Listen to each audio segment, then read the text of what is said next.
Hello friends, எல்லோரும் எப்படி இருக்கீங்க? நல்லா இருக்கீங்களா? வெல்கம் டு மீனா பொண்ணு சமையல். இன்றைக்கி நம்ம சூப்பரான ஸ்வீட் பால்கோவா வீட்டில் எப்படி 10 நிமிஷத்தில் ரொம்ப கம்மியான செலவில் எப்படி பண்ணுறதுன்னு பார்க்க போகிறோம்.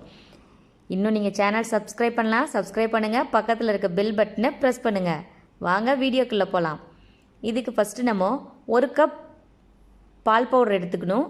அதுக்கு 1/4 கப் பால் எடுத்துக்கோங்க. அதே 1/4 கப் அளவுக்கு ஜீனி எடுத்துக்கோங்க.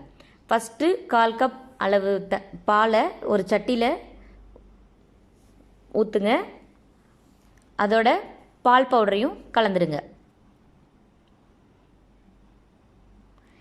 இப்போது பால் பவுடர் கலந்த பிறகு கண்டினியூஸாக கைவிடாமல் கிளறிக்கிட்டே இருங்க. பாலை அந்த பால் பவுடரோட மிக்ஸ் பண்ணுற அளவுக்கு பால் கலந்துக்கிட்டே இருங்க. சின்ன சின்ன கட்டி பட்டாலும் உடனே அது உங்களுக்கு கரைஞ்சிரும். நீங்கள் அதே கரண்டிலே அழுத்தி விடுங்க. ஐயோ கட்டி பட்டுச்சுன்னு பயப்பட வேண்டாம். அவ்வளோதான்.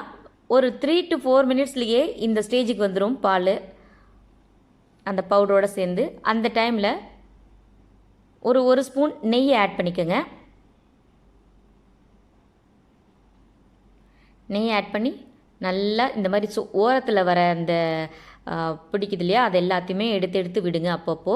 இல்லைன்னா உங்களுக்கு லாஸ்ட்டில் அது கரைஞ்ச மாதிரி இருக்கும். ஸோ நீங்கள் எப்போதுமே இந்த மாதிரி ஓரத்தில் இருக்கிறத அப்படியே கண்டினியூஸாக எடுத்து விட்டுட்டே இருக்கணும். கைவிடாமல் கிண்டுங்க.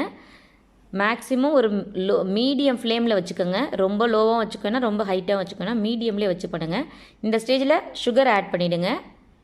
1/4 கப் சுகர் சொன்னாலே ஆட் பண்ணிவிட்டு அப்படியே நீங்கள் எல்லோயிஷ் கலர் வர வரைய அதை அப்படியே கலந்துக்கிட்டே இருங்க. கைவிடாமல் கலந்துகிட்டே இருங்க.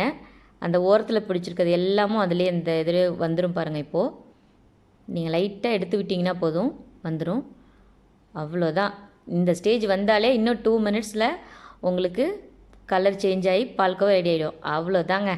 நம்ம இப்போது தட்டில் நமக்கு தேவையான ஷேப்புக்கு சர்வ் பண்ணிக்கலாம். தேங்க்ஸ் ஃபார் வாட்சிங். Please subscribe my channel.